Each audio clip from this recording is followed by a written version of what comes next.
তোমরা বেশি ধারণা এবং অনুমান থেকে বিরত থাকো। আমি অনুমান করে বলে দিলাম ওই ব্যক্তিটা সুদ খায়, আমি জানি না। আমি অনুমান করে বলে দিলাম ওই ব্যক্তিটা ঘুষ খায়, আমি কোনোদিন দেখি নাই। আমি অনুমান করে বলে দিলাম ওই ব্যক্তিটা মাদকের সাথে জড়িত, দেখি নাই।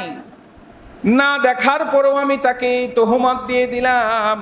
আল্লাহ রাব্বুল আলামিন বললেন, এই অনুমান থেকে, এই অপবাদ থেকে তোমরা বিরত থাকো, কারণ এই অপবাদ, এই অনুমানগুলো গুনাহে পরিণত হয়ে যায়। সে ব্যক্তি যদি ওই গুনাহ না করে থাকে, সে যদি সুদ না খায়, আর তুমি তাকে যদি সুদওয়ালা বানায় দাও, ওই সুদ খেলে যে পরিমাণ গুনাহ করতো, ওই পরিমাণ গুনাহ তোমার আমল নামায় চলে যাবে। ও যদি ঘুষ না খায়, ঘুষ খাইলে যেই পরিমাণ গুনাহ হবে, ও ঘুষ খাইলো না, তারপরেও তুমি তার নামে অপবাদ দিলে, আল্লাহ রাব্বুল আলামিন ওই ঘুষ খাওয়ার গুনাহটা তোমার ঘাড়ের ওপরে চাপায়া দিবে। এই জন্য মুসলমান, অনুমান করা যাবে না।